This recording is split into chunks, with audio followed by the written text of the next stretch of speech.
Okay, so we're studying Srimad Bhagavatam, Canto 3, Chapter 7, entitled Further Inquiries by Vidura. We're on text 32, and it's March 22nd, 2025. Om Namo Bhagavate Vasudevaya. Om Bhagavate Vasudevaya. Om Namo Bhagavate Vasudevaya. Om Bhagavate Vasudevaya. Om Namo Bhagavate Vasudevaya. Om Namo Bhagavate Vasudevaya. Okay. Text 32, Chapter 7, Canto 3. Dharmartha Dharmata Kama Mokshanam Mokshana Nimittani Avirodhata Avirodhata Vartaya Danda Nitesh Nitesh Cha Cha Shrutasya Chutasya Cha Cha Vidhim Vidhim Pritak Pritak Dharma Dharma Religiosity Religiosity Artha Artha Economic Development Economic Development Kama Kama Sense Gratification Sense Gratification Mokshanam Mokshanam Salvation Salvation Nimittani Imitani Causes Causes Avirodhata Avirodhata Without being contradictory Without being contradictory Vartaya Vartaya On the principles of the means of livelihood On the principles of the means of livelihood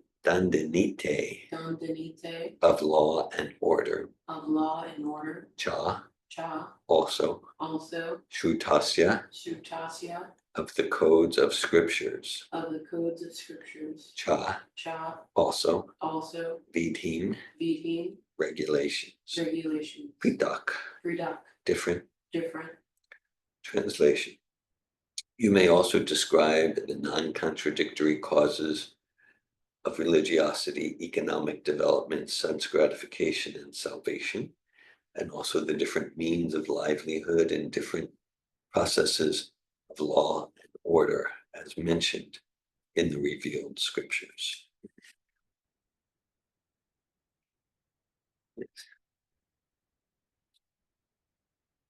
Text 33. I'll read the Sanskrit. Shradhasya chavitim brahman pitrinam sargam evacha graha nakshatra taranam kalavayava samstiti. Shradasya of the periodical offerings of respects, Cha also, 18 regulations, Brahman, O Brahmana, Pitrinam of the forefathers, Sargam, creation, Eva as, Cha also, Graha, planetary system, Nakshatra, the stars, Taranam, luminaries, Kala, time, Avayava, duration, Samstitim, situations. Translation. Please also explain the regulations for offering respects to the forefathers, the creation of the Pitriloka, the time schedule in the planets, stars, and luminaries, and their respective situations.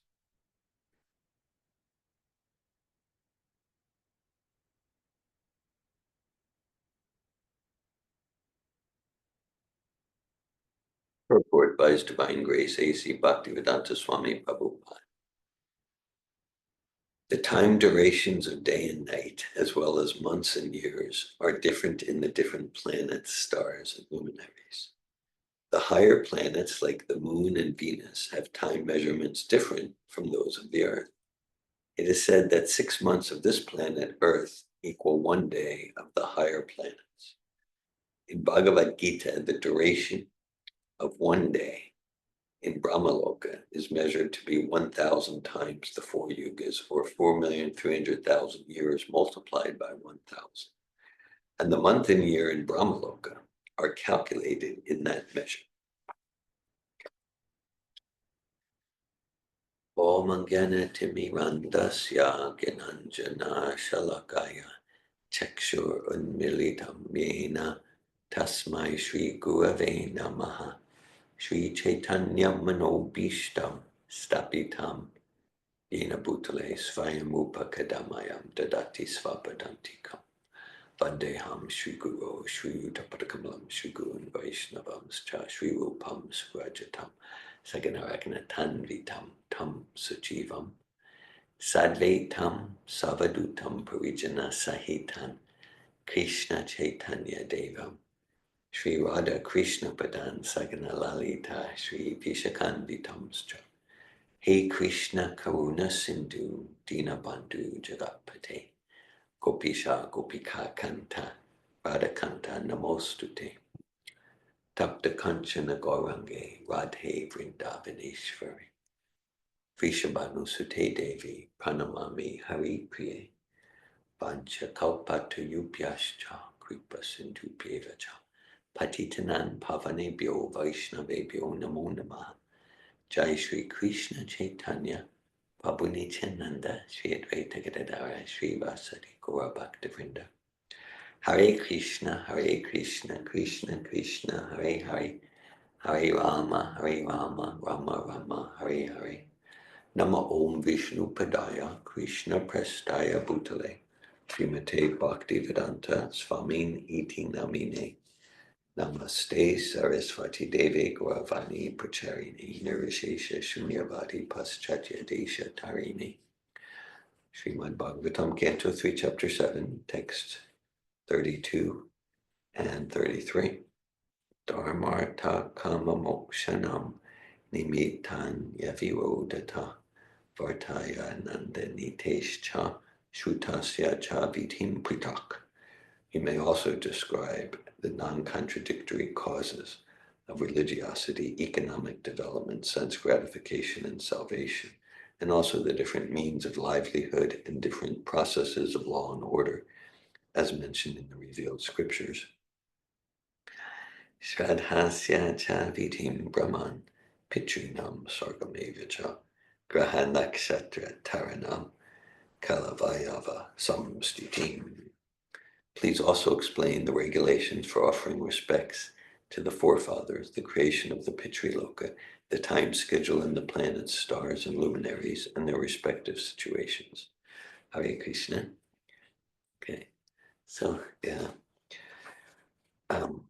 Actually, Srila Prabhupada established that the morning program is the reading from Bhagavatam, and it's been more than 3 months. I think it was maybe early December since we read from Bhagavatam in our morning program here, and so of course any of Srila Prabhupada's literatures, transcendental literatures, are completely inspiring and acceptable, and for reading at any and all times. And let's say if I was regarding or establishing what we're doing here more of a as like an official temple of Srila Prabhupada, then I feel more obliged to read the Bhagavatam. But as it is based on Hare Krishna Anasuya Haribol. Hare Krishna. But depending on, I think, what will best serve the group or the occasion like that, because in recent weeks it was leading up to Sri Gaura Purnima, Lord Chaitanya's appearance day, so we'd read from Chaitanya Charitamrita. Prabhupada's, kind of his standard program is Bhagavatam in the morning. Then for the evening programs, especially his Sunday Love Feast and other evening programs, it would be Bhagavad Gita. And then the morning program with Bhagavatam, that was more like those who are committed to rise early in the full program.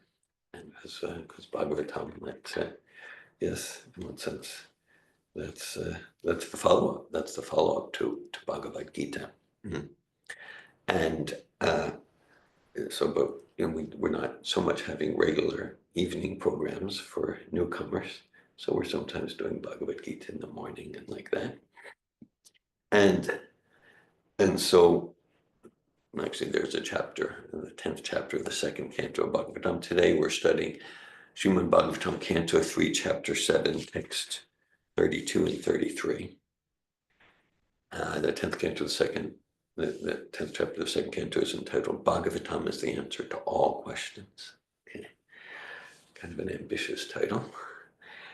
But we can get glimpses of that just in this section. This chapter is entitled Further Inquiries by Vidura. In the verse we read previously, going back to early December, Vidura says, please also describe the imperfections and contradictions of the faithless atheists, the situation of crossbreeding, and the movement of living entities in various species of life according to their particular modes of nature and work. So talking about genetics, crossbreeding, okay, so these are a series of questions, and in the coming, 50 chapters or so, Maitreya will respond in different ways. There's a chapter towards the end of the third canto entitled Movements of the Living Entities. It talks about from the time of conception and the spirit soul entering just that seed-like embryo, and what the experience of the spirit soul in the womb of the mother at each month, and then the birth, and then going through life. So and then here today it's talking about causes of economic development, sense gratification, salvation, also the means of livelihood of different processes of law, order, politics. And then in the verse 33, the time schedule, astronomy and cosmology and cosmography, and okay, so it's all fields of human endeavor are there. All fields of human endeavor are there, and maybe in different capacity. I tell the story in the Srila Prabhupada Shastra book, and I've told it in different classes. Myself, that actually, for years I was dabbling in bhakti and Krishna consciousness. For really 3 years, my only service was consuming massive amounts of prasadam. Then I started chanting japa in the summer of 1983 when I was backpacking through Europe.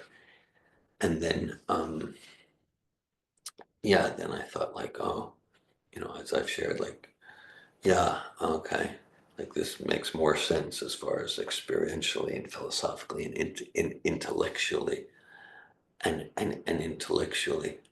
And so I thought, okay, let me really devote myself. And so then I moved into the Bhakti Yoga ashram outside of Tel Aviv, Israel, 1984.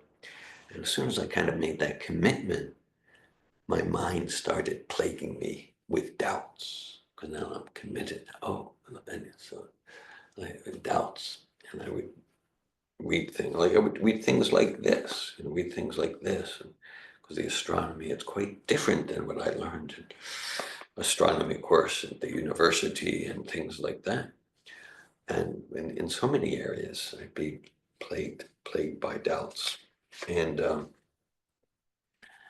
then you've heard my son. I visited, my family and friends in the States in June '84. Got kidnapped, and okay, and then and as I've shared in different capacities, so the kidnapping was a great blessing, because I could see this is the best the planet has to offer to persuade someone to not practice Krishna consciousness.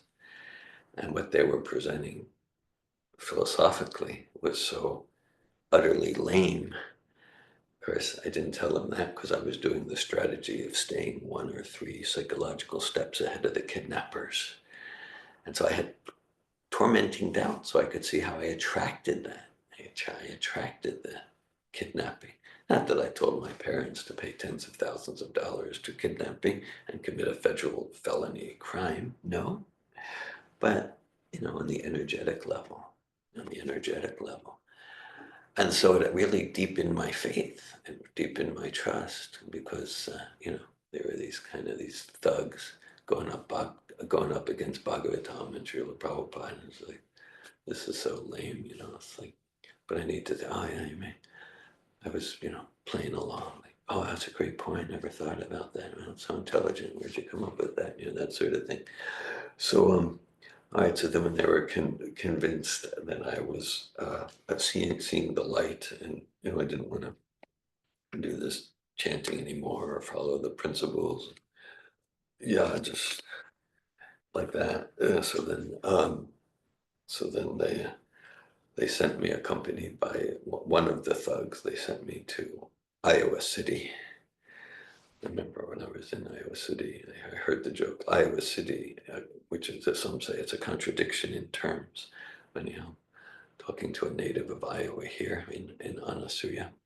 Okay, so there was like some rehab center, and anyhow, and I've told the story many times. After the thug left after one day, then I escaped because I was like an elderly lady and a college student, not the type of people to tackle me on the street.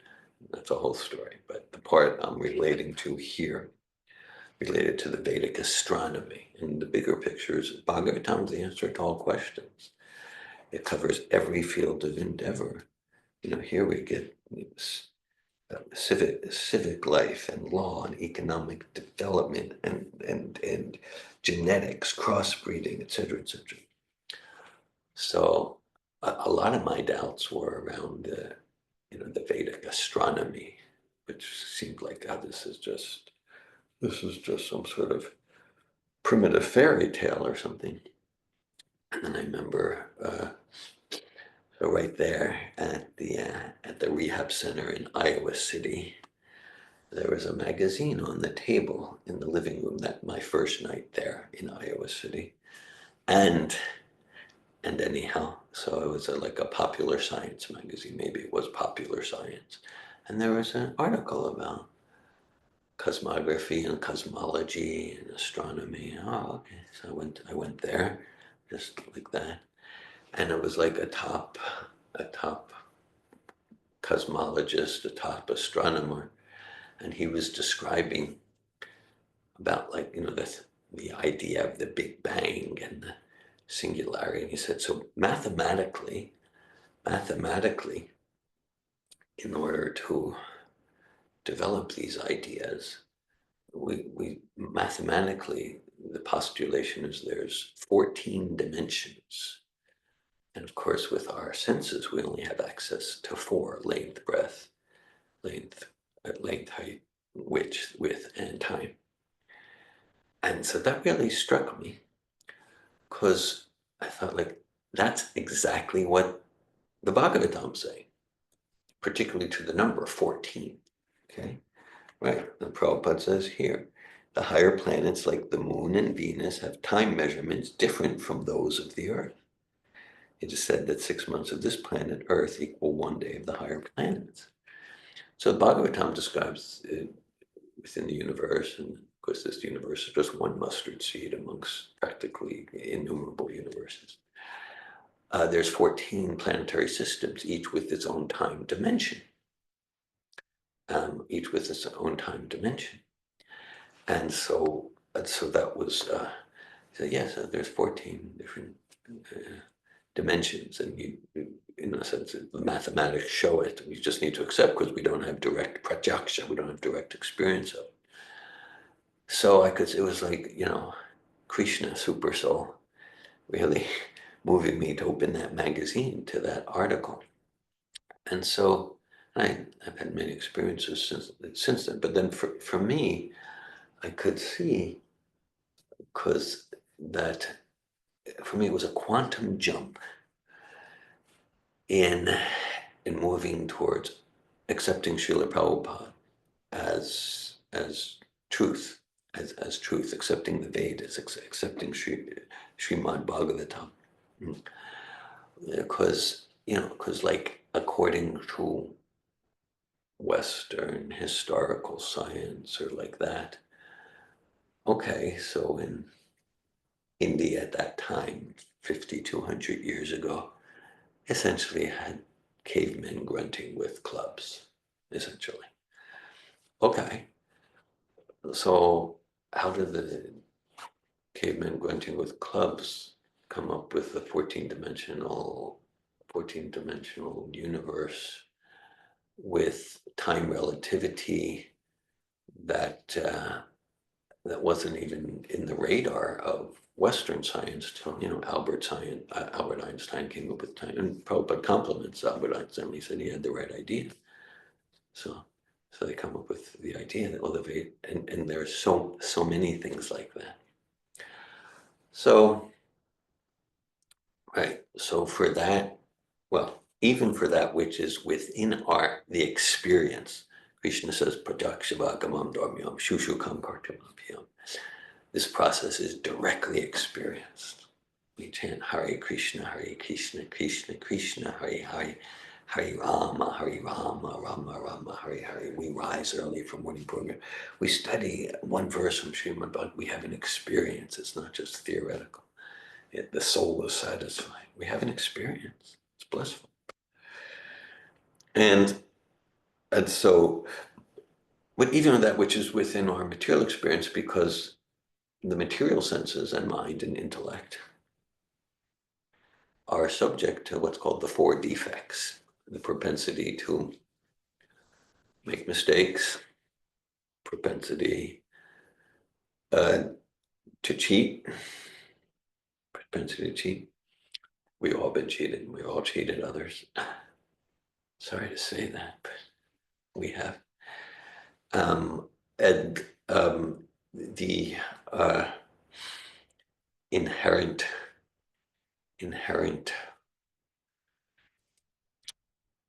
limitations or imperfections of the senses, even, okay, like, yeah, even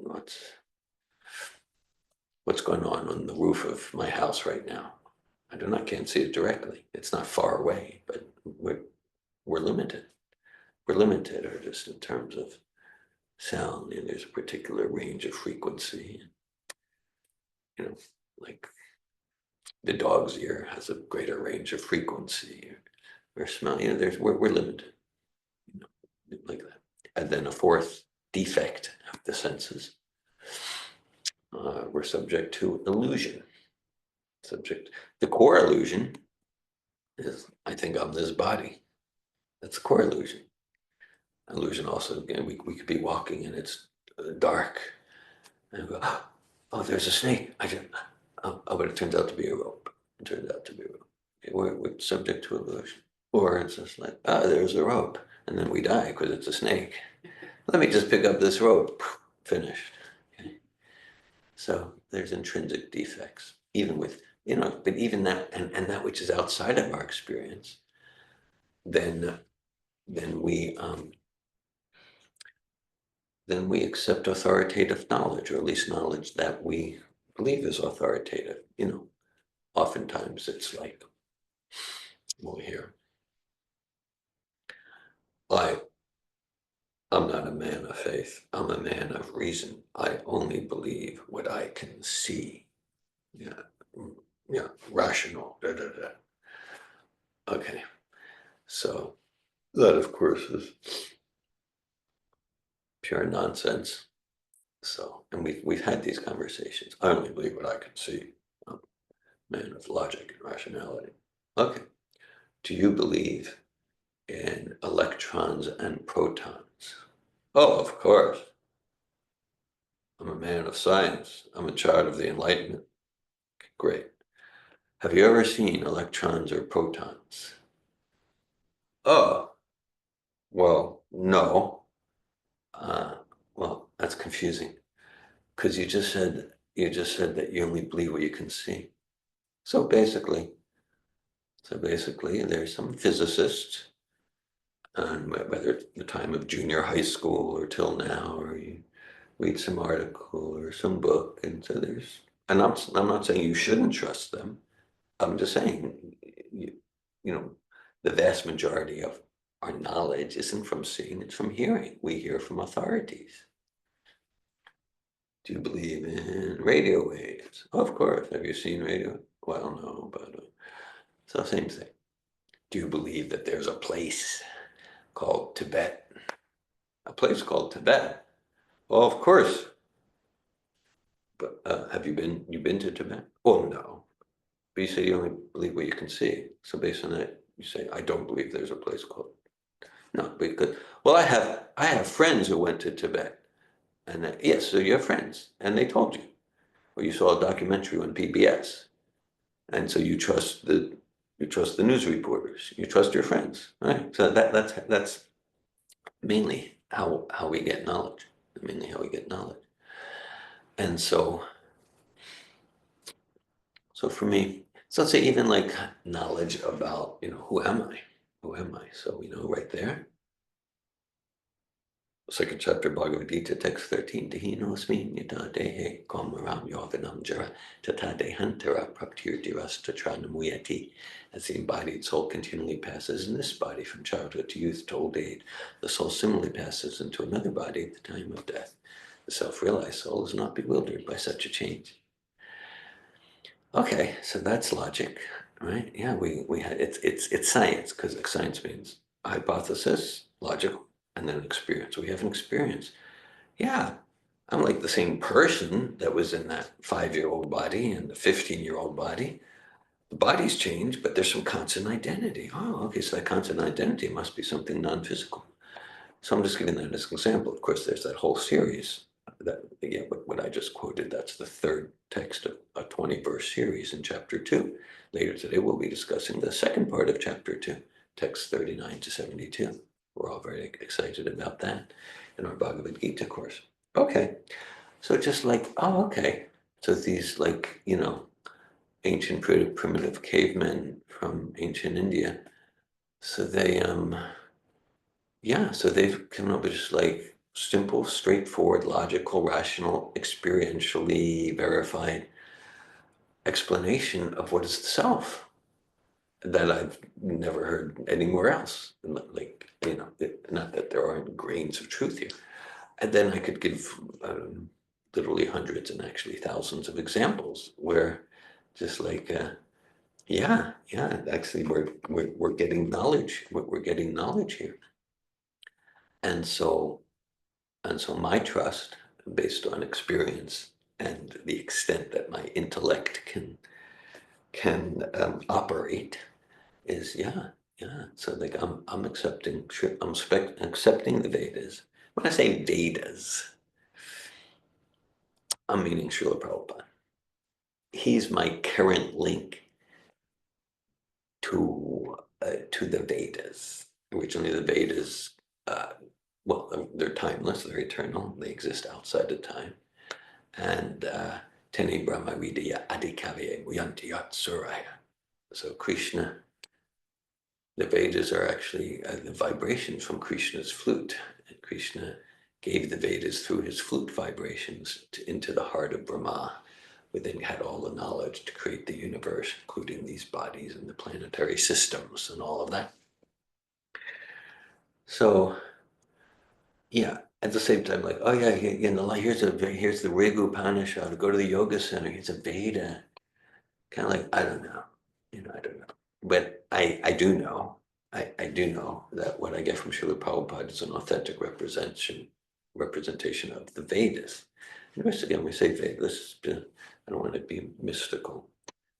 The goal of the Vedas is love of Krishna. The goal of the Vedas is Krishna. Vedeshta, this is in Bhagavad Gita chapter 15. It states very clearly, Vedeshta savera hameva vedu, Vedantikrit Veda evacha. That the goal of all the Vedas is Krishna. Krishna is the origin of the Vedas. He's the source. He's the object. He's the goal of so that bhakti yoga. There are so many branches, and they all lead to that pure bhakti to Krishna. And so I know the Vedas through Srila Prabhupada, his teachings, his writings, his lectures, his letters, his conversations. Yes, like that. His all of his documents. So, we even look we gave the example of time relativity. Okay. Even let's just let's say something very basic like nutrition. Okay. Like nutrition, eating. Okay, so let's say if we were to look at, uh, Western allopathic medical nutrition articles, journals from the leading professionals in the field in the 1950s, even into at least the mid 60s. And it would be, clear, like, yeah, no, for the human body to be healthy, you need meat. You need meat. Like everyone knows that. It's like really dangerous, a vegetarian diet. Maybe 100 articles we'd find one exception that maybe it's possibly 100. Okay, so now, I wouldn't say it. I don't know if it's mainstream, but at least it's close to mainstream. Now it's just nutritionists and yes, no, health vegetarian diet can actually be very healthy, and actually to give up meat and less cholesterol. And okay, so they're coming to that knowledge. Okay, well, the Vedas from thousands of years ago, were saying that, yeah, this is the natural diet for humans. Of course, we can choose to eat, flesh and blood like a tiger, but we're really not built for it so well. We don't have the fangs of the tiger and the claws and things like that. We don't have the digestive system that works so well for it like that. And okay, so basically, in so many fields, modern science is coming to the conclusions that the Vedas were saying thousands of years ago, really millions of years ago. Yeah, so you're both in the Bhagavad Gita course. So like in the part 1 of chapter 2, we have the Jill Mukuki question. About she was the lead researcher. It's an article I found maybe 16 years ago on the internet, and she was the lead researcher, and they found like beneath the polar cap in the South Pole. It's called blood falls or something. It's called blood falls. So basically, they found life, where according to the theories, there's life cannot exist there, and that's just one of many articles. Actually, Dr. Hugo Jacob he pointed out his response. Yeah, there's regularly articles about, of course, life can exist in these conditions and not these conditions, and they'll find life in conditions where life can't exist. And then they need to revise the theories. They find it in like volcanic ash that's like at a temperature of hundreds of degrees hotter than where life can exist. But there's life forms, so they need to revise their theories. All right, so there in Bhagavad Gita, Nainam Chindanti Shastrini Nainam Dati Pavaka. Na Chainam Kledat Yapo. Na Shoshayati Maruta. No, yes. And so Achejo Yamadayo Yamaklejo Shoshe Vichan Nich Sarvagatastanor Chaluyam Sanatana. So Sarvagata, so Krishna saying about it, no, there's life everywhere. There's life on the sun like that. Oh, that's ridiculous, that's preposterous. But basically, the findings come more and more to, oh, that's just what the Vedas were saying. So certainly, if I look over, since my Iowa excursion, my Iowa adventure, 1984, and even a little bit before that, my trust is in Srila Prabhupada, and then there's different epistemologies, whether we study Western or Vedic. Vedic epistemology has prajakya, which means sense perception. We get knowledge from sense perception, and it's limited. Example we often give, say a small child, a 2-year-old, sees the sun as a yellow circle in the sky about 3 inches. Okay, so that's it. So that's what it is. Well, it's not. No, it's illusion. It's not a little circle in the sky, 3 inches. It's this huge stellar body, 1,400,000 times the volume of Earth. Okay, so how do we know that? We know that because we're seeing through the eyes of knowledge. And so that's material knowledge, but it's still, it gets us better knowledge than just direct, like a child or sense perception. So they're seeing through that scientific knowledge, that's called anumana. But that's also limited, because like according, so let's say according to Anumana and all that, according to empirical science, logical empiricism in the 1950s, here's what we know. But in all these fields, if we look at the journals, we'll find, 20 years ago, we used to think blah, blah, blah. But now we know, that's cause for skepticism. Because does that mean that, say, 20 years from now, in the 2040s or the 2050s, we'll say, in the 2020s, we used to think blah, blah, blah. But now we know. So the Vedas is just knowledge. There's life everywhere. So that's, yeah. So that's where my trust is for spiritual knowledge and material knowledge. Of course,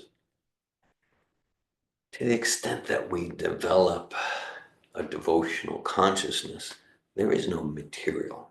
Like at least to the extent that we develop a devotional consciousness, then we see everything in connection with Krishna, everything in connection with service to Srila Prabhupada's movement. There's a verse from Narada Muni to Srila Vyasadeva in the first canto. Idam pumsas tapasa shutasya vasutasya sriktasya chapudi datayo avichuturta kavibirni rupito yarutamashloka gunanavarnanam. So Narada Muni and Srila Prabhupada in the purport, they talk about management, physics, economics, psychology, politics, social work, social services, chemistry. They talk about all those fields. And they say they're not to be rejected. They're to be understood and applied in the service of the Supreme Personality of God, the service of Uttama Shloka, he who is glorified by the choicest poetic verses of the Vedas. That's a name for Krishna. Uttama Shloka. Shloka is the verses. Tama means ignorance.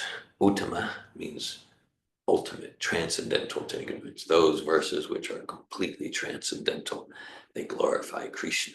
So all of the chemistry, physics, art, social science, psychology, economics, anthropology, business, all meant to be used in Krishna's service. And that requires realization. Yeah, that was our, because otherwise we can go into the different fields, and to the extent that we don't have realization how it's all connected with Krishna, Stavara Jangama Dekina Deki Taramurti, Sarvatra Hayanija, Istadeva Sporti.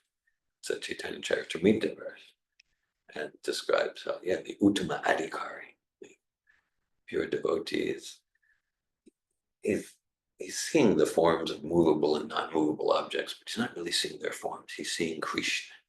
He's seeing Krishna in that tree and in that blade of grass and in that squirrel and in the field of economics and like that. And I know our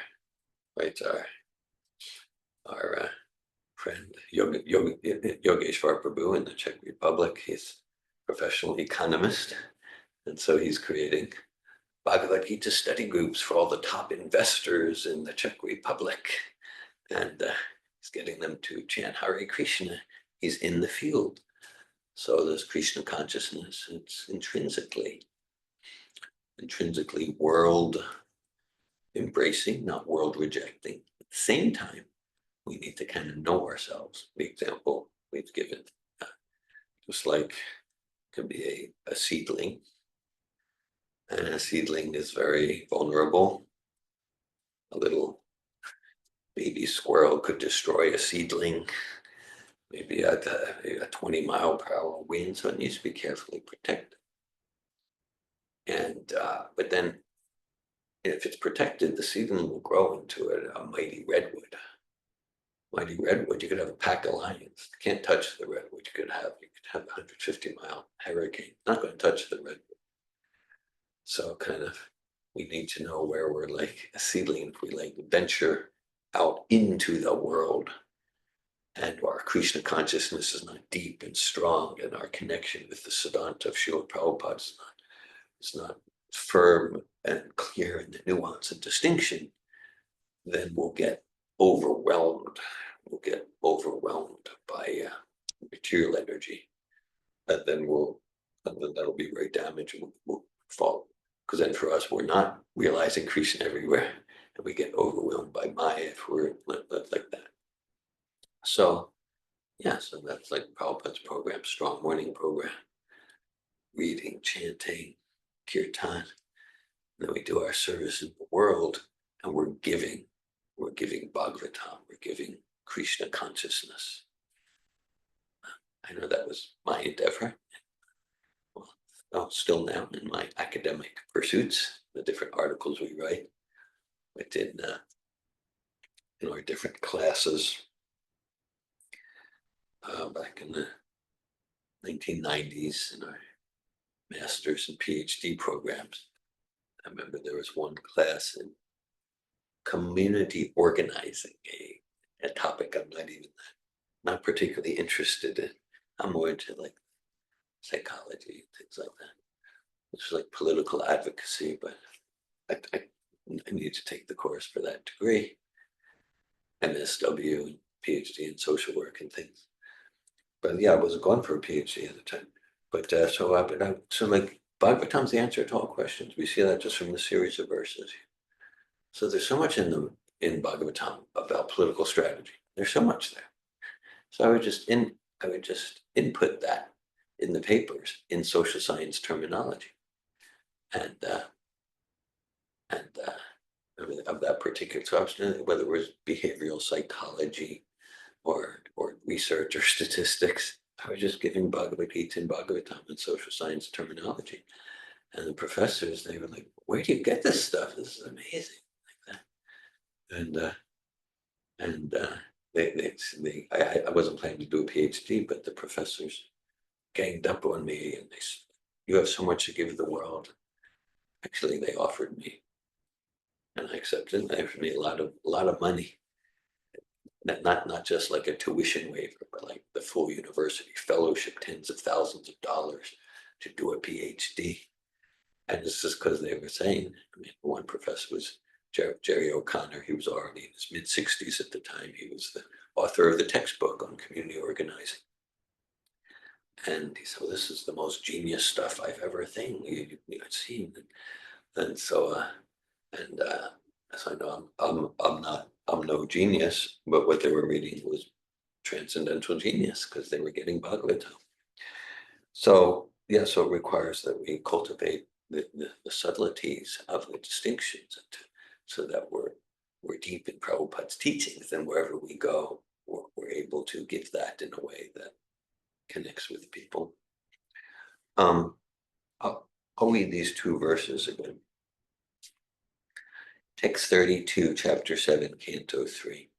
Dharmartha kamamokshanam nititan yavirodata vartaya dandanitescha shutasya cha vidim pritak.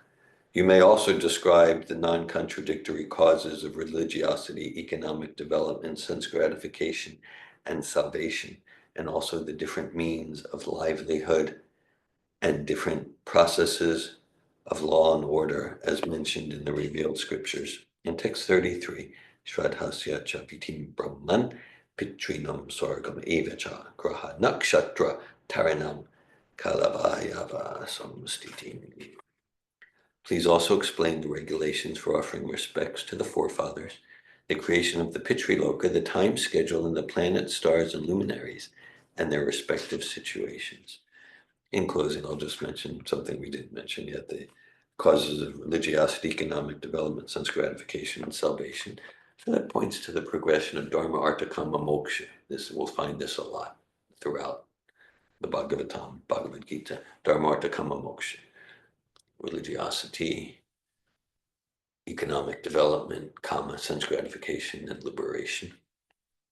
And the idea is like if one is pious and sattvic, then naturally his life is going to go well, and there'll be abundance and spaciousness and material happiness, and the economic development. Even let's say in the Western approaches, right? So there was like the hundreds of years ago, there was the church, the Catholic Church. Then there was the Protestant Revolution, Luther and Calvin, and personalities like that.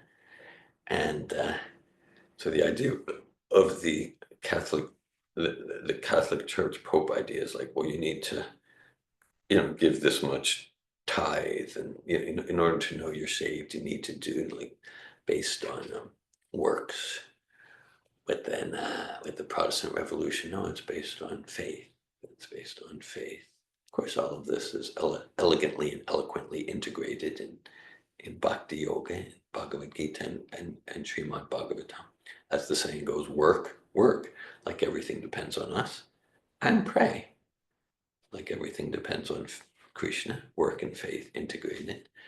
But then, so then the Protestant, it was kind of like, well, how do we know if we're saved? How do we know if we're going to heaven?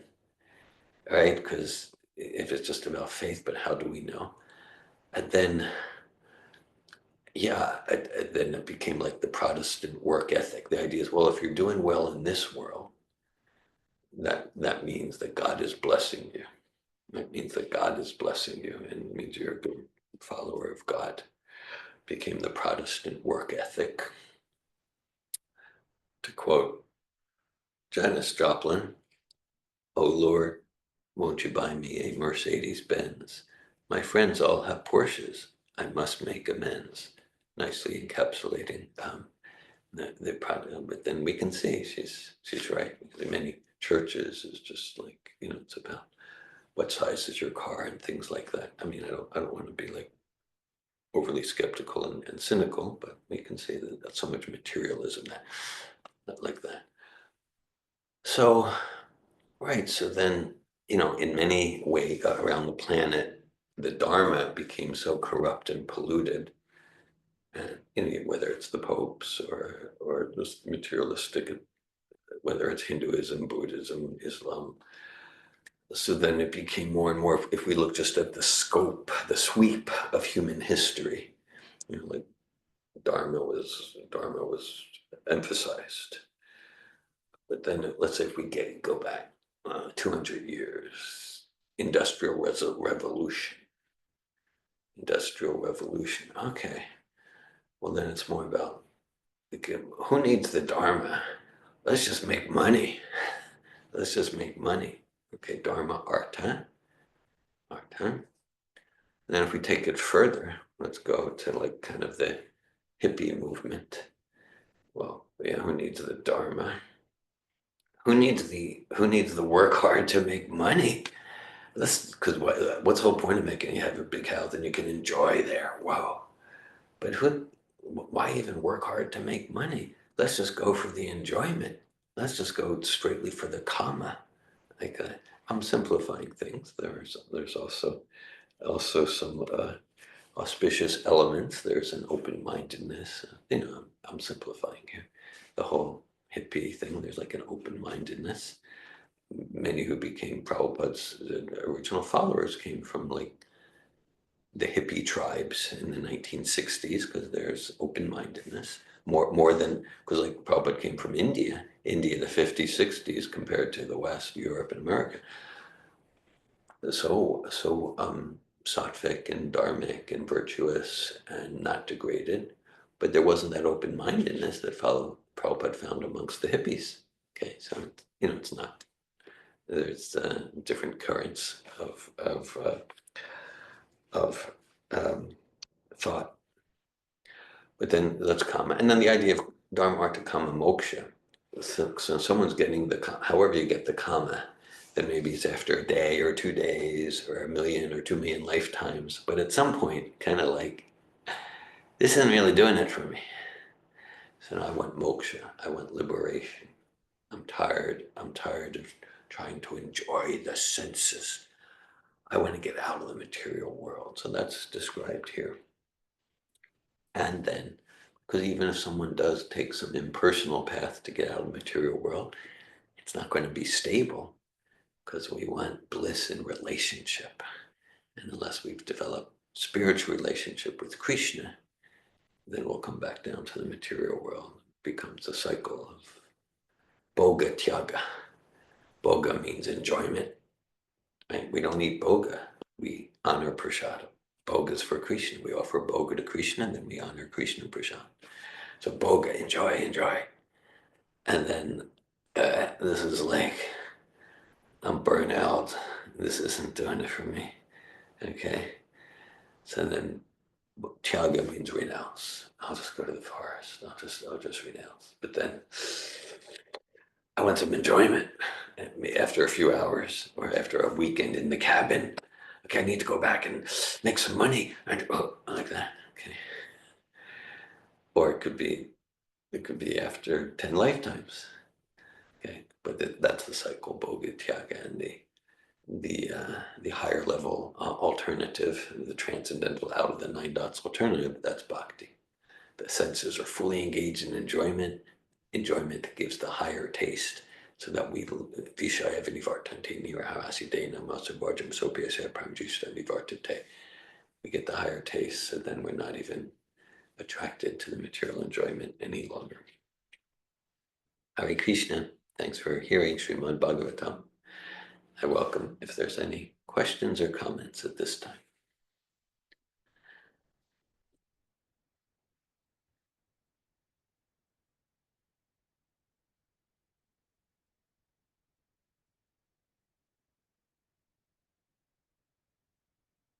Hare Krishna, Hare Krishna, Krishna Krishna. Okay, well, in about 3 hours, we'll have our Bhagavad Gita, Yogic Principles and Transformative Coaching. I look forward to that. Srimad Bhagavatam ki, Yeah. Srila Prabhupada ki. Yeah. Hare Krishna, Hare Bol.